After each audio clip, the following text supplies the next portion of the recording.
Ruth chapter 1, we ended with the barley harvest. And I said that we've got to deal with the barley harvest. So here we are, right into Ruth 2. Chapter 2. Now, Naomi had a relative on her husband's side, a man of standing from the clan of Elimelech, whose name was Boaz. And Ruth, the Moabite, said to Naomi, "Let me go to the fields and pick up the leftover grain behind anyone in whose eyes I find favor." Okay, let's stop for a second. We'll deal with the first two real quick because I think it's important.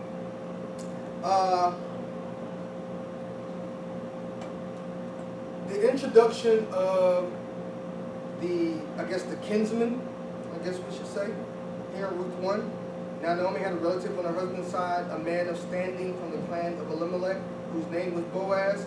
Now obviously, as we talked about, this is going to play a key part in this. The problem is, who, as it's written for us, who is mentioning this in verse 1? The person who writes the book of Ruth, or Naomi? The person who's writing. That's correct. So you know who didn't? Naomi. Ruth wouldn't know anything about where she's going into, right? Let me rephrase that. She was married and part in that Jewish family, and so they're talking about certain things. About the faith and how it works. Most importantly, the one thing that she's going to have some understanding of is The law. the law. She's going to have some understanding because she's been exposed to it through Judaism, right? So I need you to pause for a second because the second verse is very interesting. Ruth says in the second verse, "Let me go to the fields and pick up the leftover grain behind anyone in whose eyes I find favor." We need to talk about this because this is a particular process that you can find somewhere else in Scripture. As a matter of fact, the King James Version says, "And Ruth the Moabitess said unto Naomi, Let me now go to the field and glean ears of corn after him in whose sight I shall find grace.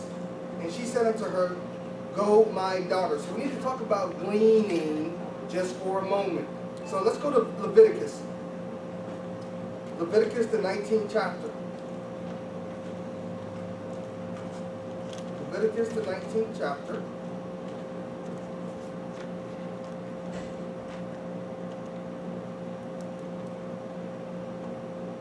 And we'll start at verse 10. Leviticus, the 19th chapter. We'll start at verse 9. Leviticus, the 19th chapter, verse 9. So this concept that Ruth mentions here to Naomi has been given through the law, Leviticus. It is the third book in the Bible.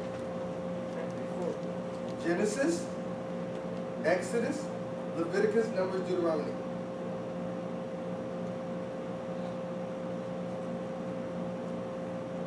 All right, you there? Leviticus 19, verse 9. We're going to read 9 and 10. Somebody read. When you reap the harvest of your land, you shall not wholly reap the corners of your field, nor shall you gather the gleanings of your harvest. Verse 10. And you shall not glean your vineyard, nor shall you gather every grape from your vineyard. You shall leave them for the poor and the stranger. I am the Lord your God. All right. The NIV reads this way: when you reap the harvest of your land, do not reap to the very edges of your field, or gather the gleanings of your harvest. Do not go over your vineyard a second time, or pick up the grapes that have fallen. Leave them for the poor and the foreigner. I am the Lord your God. So the law then, right, when we've talked about this, right, we talked about the 4 entities in the law that are to be cared for. Does anybody know what those 4 entities are, those 4 groups of people? The widow, the stranger is a foreigner, the fatherless, and the Levites. Okay, so now let's look at this group here. The group dynamic for Ruth and Naomi are what? Widow. And technically, Ruth would also qualify as a foreigner. And so the law says that you have your field, you plant your field, you harvest your field, and then you move on. Whatever's left from your harvest. So you may or may not have seen this, depending on where you're from. But sometimes they'll run the trucks over, the ground, and there'll be stuff still left on the ground. That's the whole part. So there is a distinct difference between harvesting and gleaning. We use them interchangeably today, but in reference to the law, they're not the same, right? Harvest is your first go, it's where bountiful, big, and then the gleaning is the little bitty pieces that someone will come, and they may find a piece here, and a piece there, and a piece there, right? And so that's the concept. So what Ruth spoke to Naomi, right, we're in Ruth's 2nd chapter, what Ruth spoke to Naomi is really true according to the law, right? When she gets ready to go out now to this field and she says, listen, I'm going to go to whatever field or whoever field, and hopefully wherever field I go, I'll find some grace in that person's eyes and I'll be able to glean. So what is she saying in her statement? Whether it's known to her or not, what is she communicating? What is necessary for her to be able to glean? Favor. Okay. From the person who owns the field. Okay. Permission. Yeah. Okay. Permission. Yes. Not what I'm looking for, but you are accurate, right? So I've fully communicated. What does the person she's hoping to find favor from have to be doing? Leave some stuff left over for her. What? Obeying the law. Oh.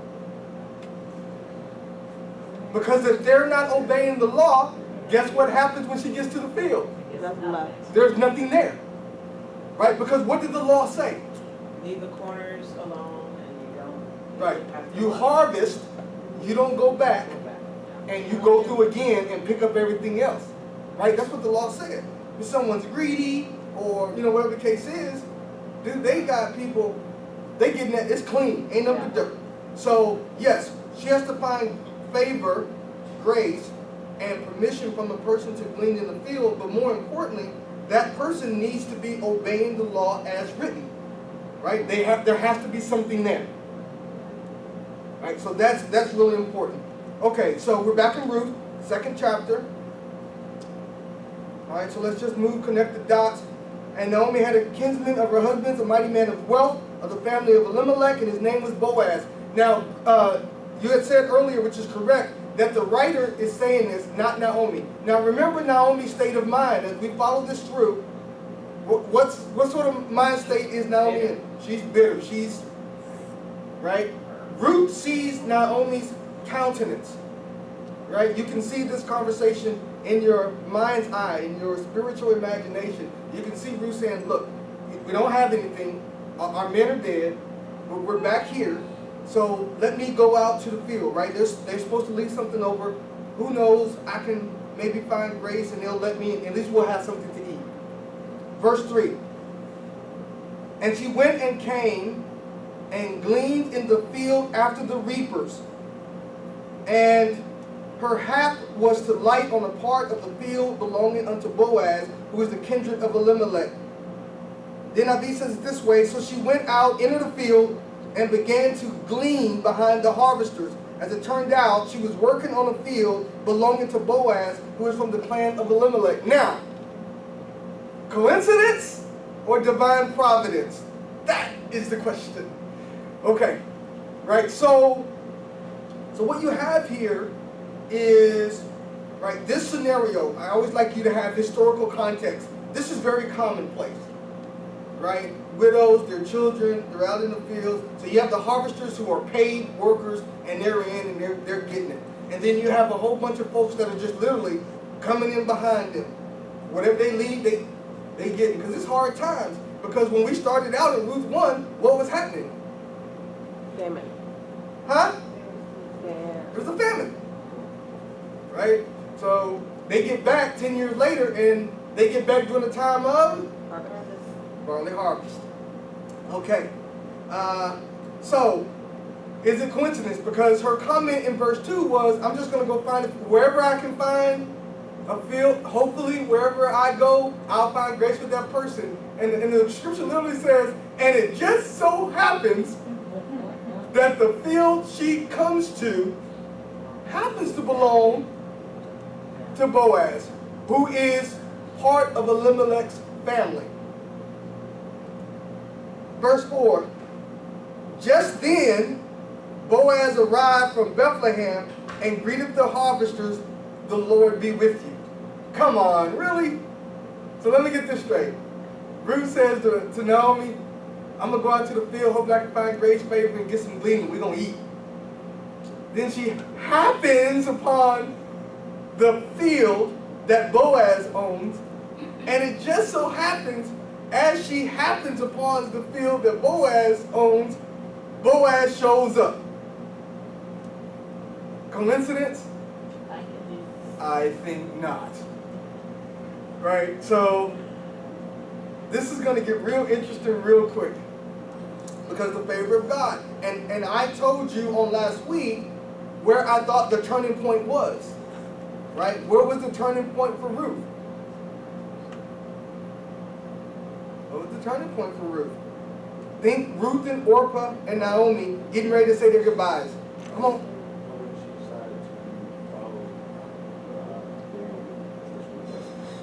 Right, and yes, after you're 100% right, when she decided to follow Naomi, and what did she say? Your people will be my people, your God will be my God. Bingo. Right? Because the statement that preceded that was not only to both Orpah and Ruth.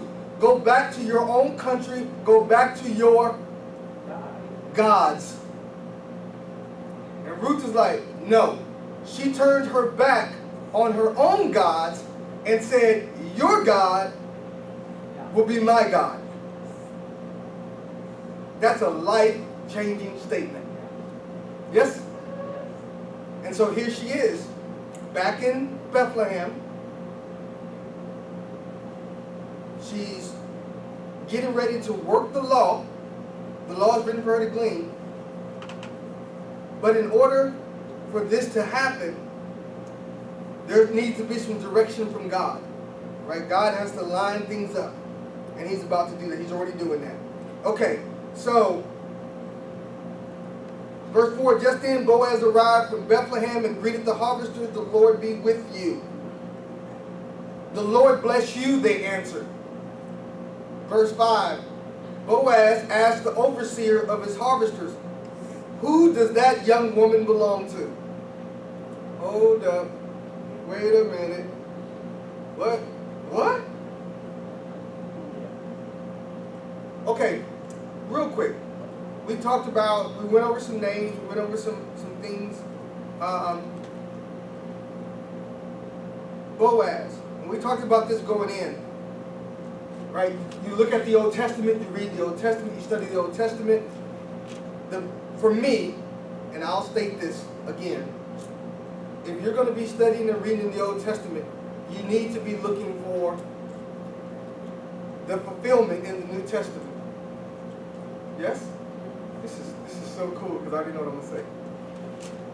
So, Boaz is representative of whom in the New Testament? When we did our initial overview, we kind of talked about that. Right? If you ever studied Bible, it probably says right at the very top. It starts with a K. 2 words. First starts with a K. Second starts with an R. He's a redeemer. Bingo! kinsman redeemer. Now this will play out later on for us. But you got to kind of see this now, right? I have to kind of give you a little bit ahead and kind of to illuminate what we're reading. So here's the concept.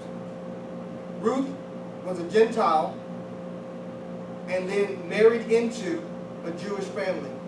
Kind of like being engrafted into the family, wouldn't you say? Then she's of poor, lowly status, right? The four entities that the people were to take care of, she's part of that group. That's you at the lowest part of the socioeconomic scale for this time period, right? Historically speaking. So she's out there just doing what poor folks do, trying to make it. Boaz shows up and immediately notices her. She wasn't of high stature. She was of the lowest stature. But he noticed her. Yes? So it's as if God says, look, you don't have to be up here for me to see you. I see you where you are. I don't care what your classification is. I don't care what your title and label that people have given you is. I see you. I have taken notice of you. Right? And that's really important to understand, because oftentimes, especially within the church dynamic, the religious spectrum, people are trying to elevate and climb. And no, I see the least of you. And we also have made mention, and we noticed that Jesus' ministry, when he literally was in his humanity, was geared toward whom? The religious aristocracy? The religious elite? No. Remember, his ministry was so different and unique that his cousin and his forerunner, John the Baptist, was confused by all the stuff he was hearing. Remember that? And John the Baptist called his boys to the prison and be like, look, how's Jesus' ministry going? Well, that's a good question, John. Well, he's been hanging out with some of the wine bibbers, some prostitutes. Oh, and he keeps with them pretty close, some tax collectors. John said, okay, this is what I need you to do. You go ask him, is he the one, or should we look for another? Right? Because his ministry looks so different. His ministry was done to the lowest people in society. And if we're going to believe God when he says, I am the Lord and changeth not, I'm the same yesterday, today, and forever, then his eyes are always on us. And Ruth, this portion of this story is indicative of the fact that God sees the lowest parts of us, the lowest of us. Okay, verse 6, the overseer replied, she is the Moabite who came back from Moab with Naomi. Wow. What label was she just given? Moabite. Well, yes, that's the actual name, but what's the label? Gentile.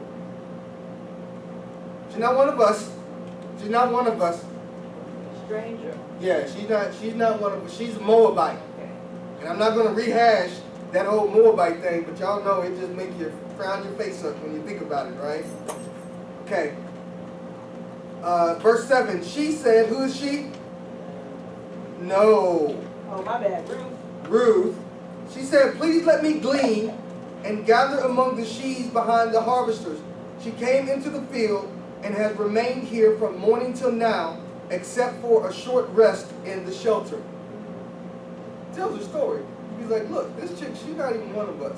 She showed up in the field and she's been getting it. She's been working all day. Took a little bit of break, but she out there getting it. So Boaz said to Ruth, my daughter, listen to me. Don't go and glean in another field and don't go away from here. Stay here with the women who work for me. Watch the field where the men are harvesting and follow along after the women. I have told the men not to lay a hand on you, and whenever you are thirsty, go and get a drink from the water jars the men have fields. Stop.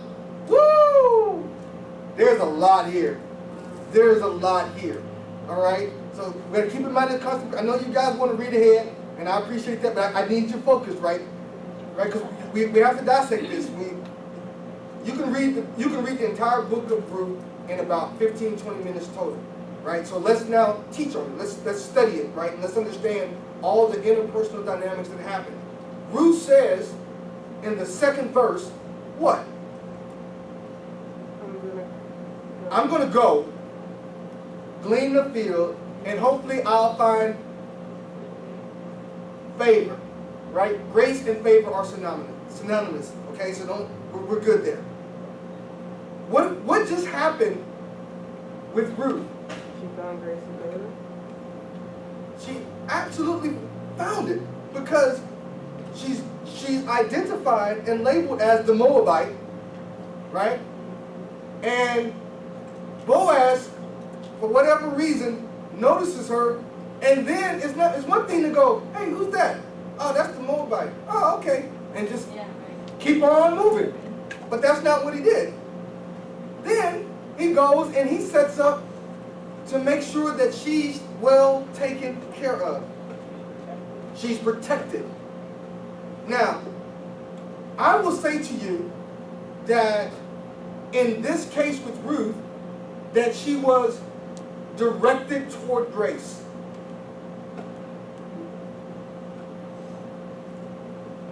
If you're keeping notes, you might want to do that. Now, what's interesting is that although Boaz set up some protection, it had some conditions. She couldn't go anywhere else. Okay, yes. Don't leave his protection. Okay, great. That is a condition. But she couldn't go anywhere else. Why? This is a really cool part. You gotta catch this. What did he say? Look at the condition. You don't have to do it from memory. Read it. What is the condition? Don't go and glean in another field, and don't go away from here. Why? What's so special about that field? That's whose field? His field. That's his field. He runs his field. Now, I told you that Boaz is a picture of Jesus as the Redeemer. So in Matthew, 4th chapter, I believe that's correct, you can look it up. Jesus does his ministry.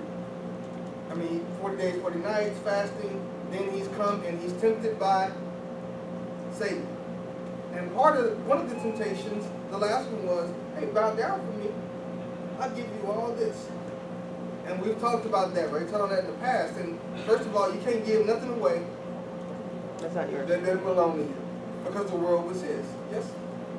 And so, with that understanding, Boaz is you stay in this field, I got you. If you leave this field and you go to another field, it's like he had a Flavor Flav moment. I can't do nothing for you, man. I can't do nothing for you. All right? There's nothing, right? And we have to understand that, right? Now, this is a picture, so we're on the other side of the cross now. So there's been some amendments to this, right? But for this story and for where they are, it completely makes sense of why he commands her to stay in this field, right? And this is the concept and idea that is being communicated even today. You stay on God's path. You stay within God's purpose. You follow God's direction. Look at Boaz. I've talked to the men. Nobody's going to mess with you. You're good right here. If we follow God's purpose and his plan for our lives, God's got us. The outcome belongs to God. He's got to bring everything together. He's got to talk to the people in our lives. He set up his protection. If we veer off path, then we become responsible. If we go to another field, hey, you may be good, you may be not. But let me tell you something. Back in this day, historically, we got some young people here, so I try to make this high level. a single woman alone in a field full of men, there is no good thing coming from that. Do you understand what I'm saying? Okay. So the protection is in the field that Boaz owns. The same thing in our lives. We have to keep that in mind. And we see that, right? At least I have. I have been there. God is like, okay, I need you right here doing this. I'm like, okay. And next thing you know, I'm in my own field doing what I want. And then I'm like, why am I having so much problem? Why am I having so much difficulty? And God's still like, but I need you over here. I need you in this field. I set up everything here, right? It's no difference than us going to a party, right? That setup is extravagant. You know, maybe Anais has done some baking and that's a special treat, right? And so you're like, I'm going to this party. I'm gonna get it together. But you don't follow the directions. You end up at the wrong spot. Guess what's gonna be at that spot? A stranger, kind of figure why that. Or nothing. Nothing. Because the party isn't there. Right? You got to get to where you're supposed to be. One of my favorite stories I like to tell about this whole concept about being where you're supposed to be is the story about Thomas. Right? Have you heard the story about doubting Thomas? Have you ever heard the phrase doubting Thomas? Okay. Thomas, who they called Didymus, was one of the disciples. Jesus, 12 disciples. And Jesus died on the cross. And he rose on the third day. And he was seen by Mary, who had come to anoint his body because he had the whole Passover thing. And he had told her, listen, you can't be doing a whole bunch of stuff to me because I've not gone yet back up to the Father. But this is what I need you to do. Go tell the disciples and Peter. That's a whole nother teaching. Because he singled Peter out for a reason. Go tell the disciples and Peter to meet me in Galilee, and there I'll show myself. And when you read through the story, what you'll find out is that all the disciples had made it to Galilee except one person. Thomas. So Thomas wasn't able to make it to Galilee. What were Jesus' directions? Go to Galilee, and what will happen when they get to Galilee? He'll show himself. He'll show himself. The disciples came back from Galilee and told Thomas what they had seen. What was Thomas's response?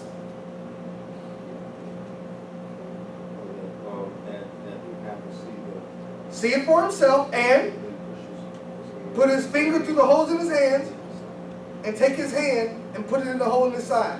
You remember that, right? Everyone remembers that part of the story. Right? And they remember ultimately them being gathered. Jesus walks through the wall and then he said, okay, Thomas, here you go. And then he says, oh, you see me, now you believe, but bless those even the more who have not seen yet believe. Right? But people rarely remember what preceded that whole thing. And what preceded it is Jesus gave directions. Sometimes, I want you to grasp this, sometimes in your life, blessings with God are geographical in nature. You need to be at a place. He's predestined the place where God has told you to be. You need to be there.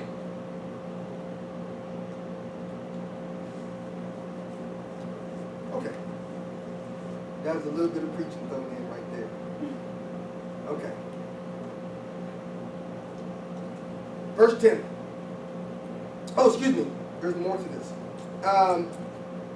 And whenever, this is the end of verse 9, and whenever you are thirsty, go and get a drink from the water jars the men have filled. Come on, it's too easy, right? This is too easy. What is it? Jesus.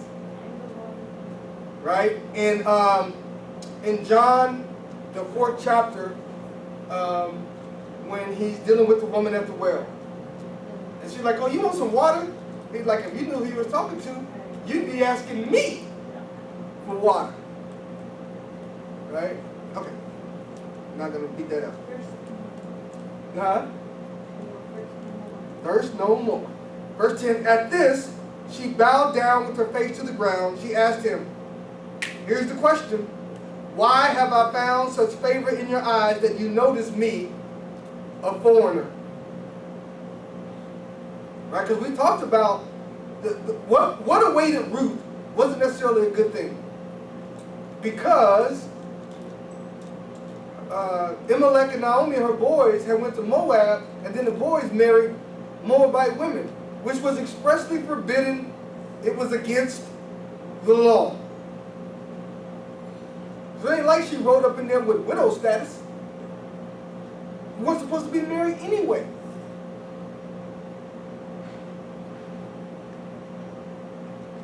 Right? This is the whole, look, Ruth's whole situation is jacked.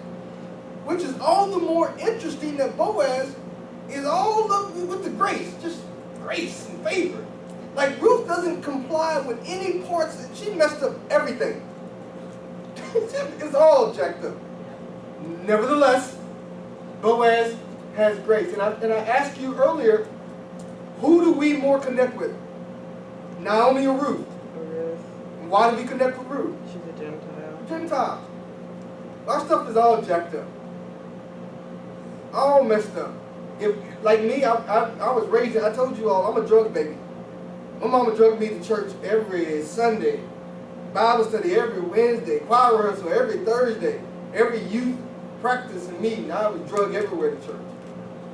And I was still all jacked up. Some people ain't never seen no parts of a church. They jacked up. Oddly enough, God didn't care.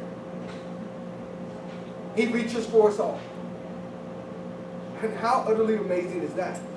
Right? And that's what you're seeing here. And so even Ruth, in hearing all the things that Boaz has decided to do for her, she's prompted to ask the question, now, you're going to hear this again in a different way, but with Ruth relative. I doubt you're going to get this. It's okay. It would be unfair. I'm going to ask you to give it a shot, and I'll give you a hint. He became royalty. But he asked a very similar question. Y'all. I know y'all been reading ahead. Y'all probably read the book of Ruth 2 or 3 times by now.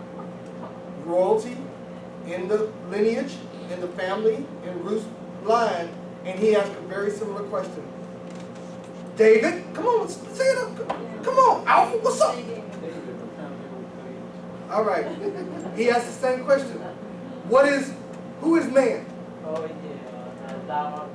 That thou art mindful of him. Right? David moved to a place where he's like, okay, God, whoa, time out. Why? Why are you, like, who are we? Like, what do you know, and God's grace can do that, right?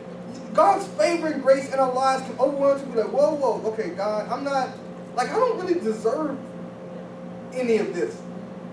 But that's kind of the whole point of grace, right? Favor, right? We say in layman's terms that grace is God's unmerited favor, right? It's God's unmerited favor. That's what grace is. Like the whole concept and key to this is it's unmerited, but it can be overwhelming, and we've got to learn to live in God's unmerited favor. Right? Because the moment you start trying to live up to what grace is offering, the moment you start trying to justify why God is being good to you, you move right out from underneath grace. Remember, Paul's description of falling from grace was trying to do it on your own. Like he said, that's like in today's vernacular, fall from grace is you was doing good and now you're not. Right? Isn't that kind of what fall from grace means? Politicians fall from grace. But Paul's was the opposite.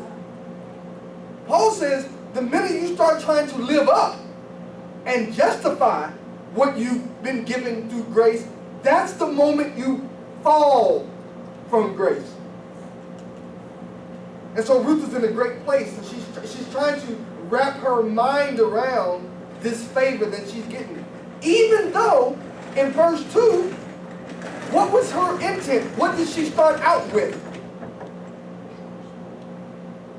What did she say? Verse 2.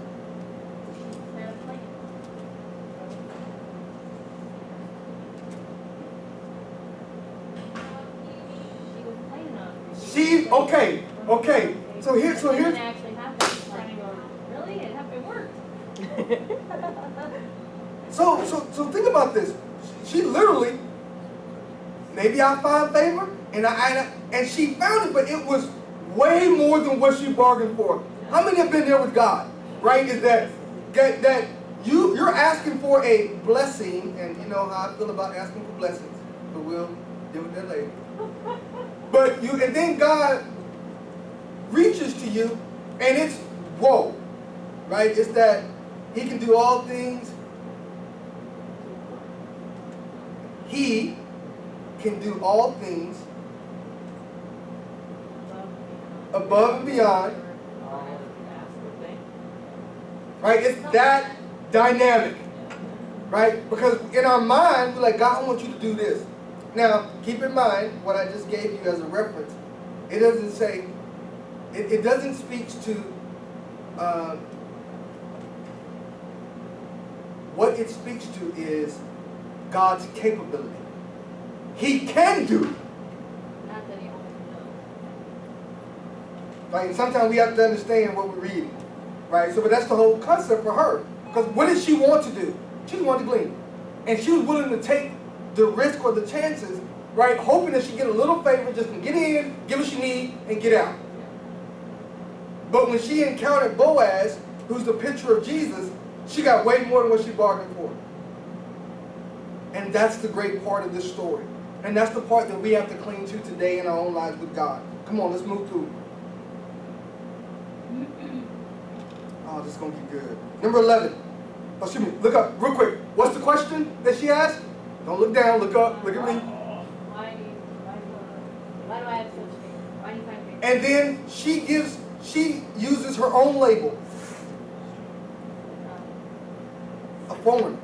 Right? It doesn't have the same connotation today that it had then. But it was about as close to a 4-letter word as you can get back then. You follow what I'm saying? I mean, it was not cool. And she uses it.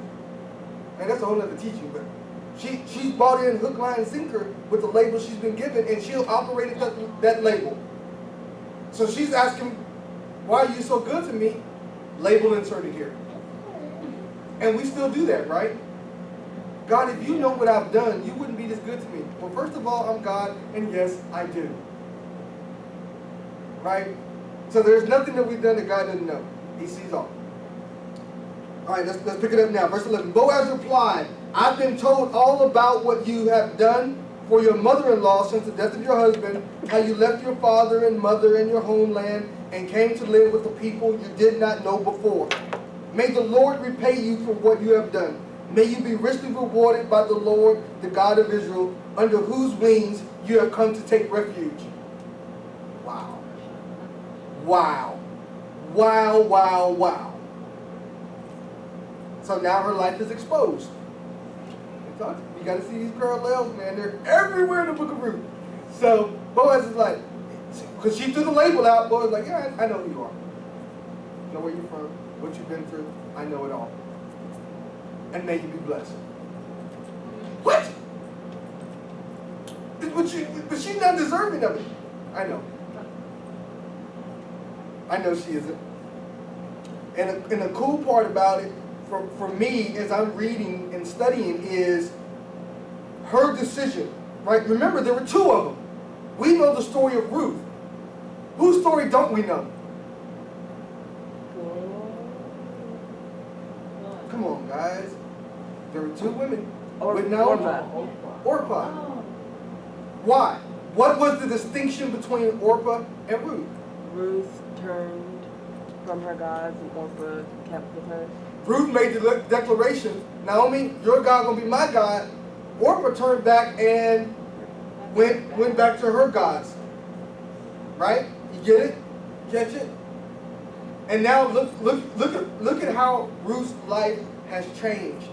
I love this parallel. Okay, 13. May I continue to find favor in your eyes, my Lord, she said. You have put me at ease by speaking kindly to your servant, though I do not have the standing of one of your servants. Now remember, I told you that we've got to view Ruth through legalistic eyes. Right? There's a lot of law in here, man. This is really all about grace and the law. It's like the best story ever about grace and the law in the Old Testament. So she understands. Ruth is she's a bright girl. She's like, I thank you for everything. You know, she understands her label, her place in society, and she reiterates that here by saying, even you're doing all this, but I don't even have the standing of a servant. Like, you know, you have servants in the house. I'm not one of those. Like, whatever's beneath servants, that's what I am. But yet grace has still come to me. Right? That is something that you can definitely put in your pocket and save it for later. Because that right there can change your perspective. It can change your perspective on life.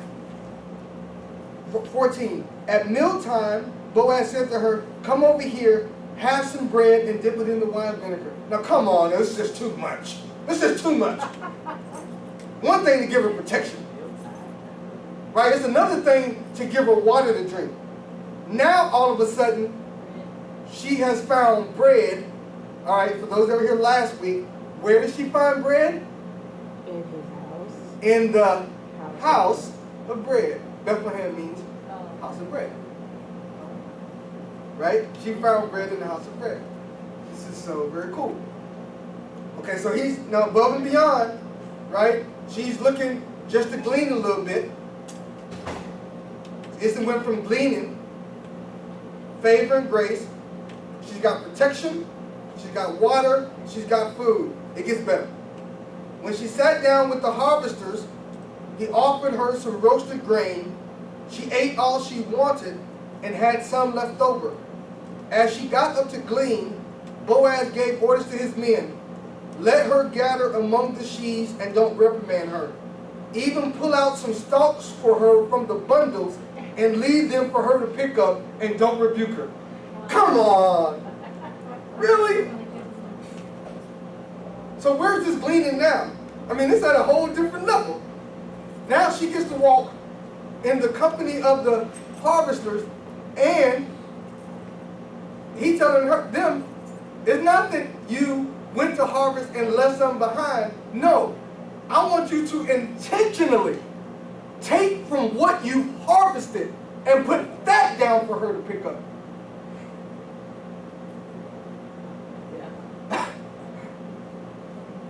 I mean, come on. Verse 17. So Ruth gleaned in the field until evening. Then she threshed the barley she had gathered, and it amounted to an ephah, and that is about 30 pounds. Wow. Now she wanted to just do some gleaning, right? Her and Naomi, hungry. This is how it started, right? This is all the same day, by the way. Oh, yeah. One day. Wow. One day. She's already eaten. She's full. Because the Bible says she ate and had some left over. You'll see that again in the New Testament. With The wedding. No. The fish. 5,000. right, 2 separate times he fed 4,000 men and women and children, 5,000 men and women and children. Who is he? Jesus.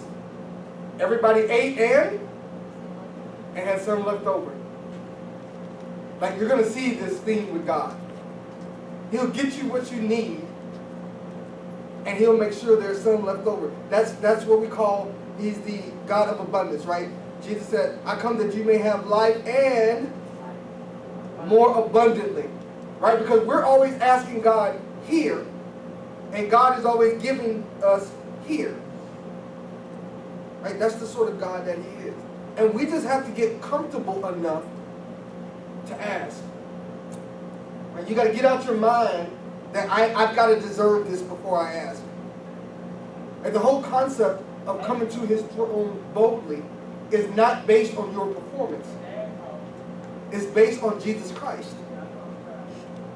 Right? And we have to have that settled in our spirit.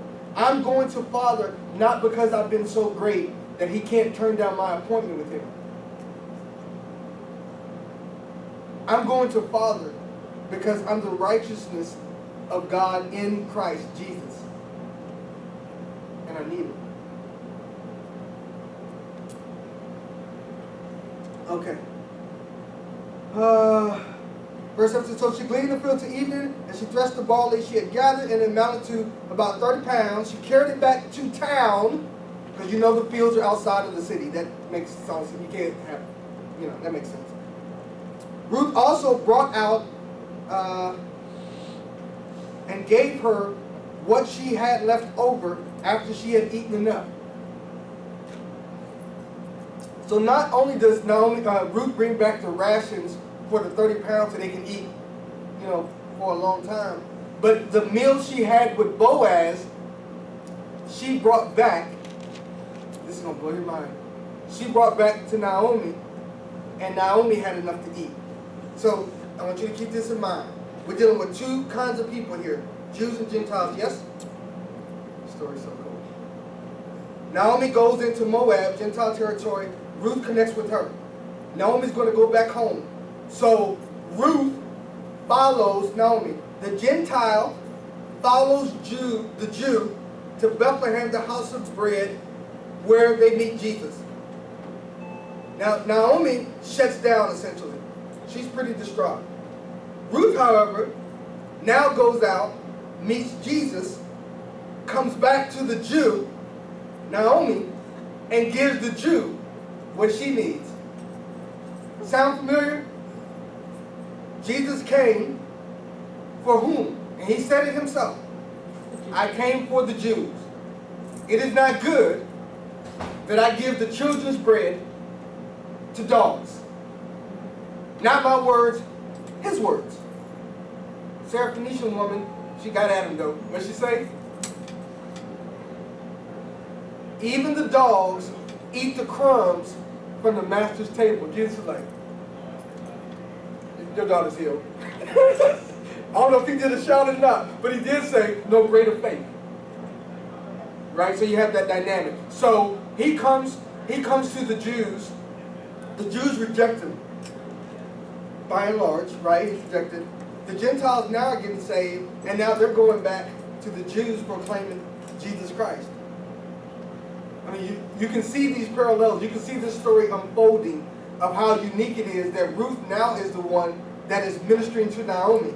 But it was Naomi the one that led her from where she was, because she was serving other gods, to the one true God. Let's redeem Israel. We're almost there. I'm going to get you out of here. So, alright, so verse 19. Her mother-in-law, Naomi, asked her, where did you glean today? Where did you work? Blessed be the man who took notice of you. Remember, Naomi doesn't know. If you recall, I asked you in Ruth, 2nd chapter, verse 1, who was speaking? And we agreed that it was the author, it was the writer of Ruth that was speaking. Right? It's like he was setting up the story. He's like, now, you don't know this yet, but there is a man in this area that is kinfolk to Elimelech, and his name is Boaz. And then he kind of gets on with the story where Ruth and Naomi start talking. So down here, Naomi, because she didn't know, see, I told you it would be a different, this is how you know the mindset. It wasn't that Naomi remembered, because she should have remembered. She only been gone 10 years. He's kinfolk. And you know how the Jewish weddings are set up. We even see that in the New Testament. So all the families are there. You know it's a small enough area that Boaz had heard all about Ruth and Naomi. So Boaz knew Naomi was back in town. But Naomi she didn't think about none of that. And the first person speaking to Ruth too is Ruth, to Naomi. So Naomi's back at home. Ruth comes, she's like, so? Obviously she brought food. She brought grain. She's like, well, where'd you glean? Just bless the man who it is. Now this is where she gonna snap out of this. Then Ruth told her mother-in-law about the one at whose place she had been working. The name of the man I work with today is Boaz, she said. The Lord bless him, Naomi said to her daughter-in-law. He has not stopped showing his kindness to the living and the dead, she added. That man is our close relative. He is one of our guardian redeemers. Okay. Now,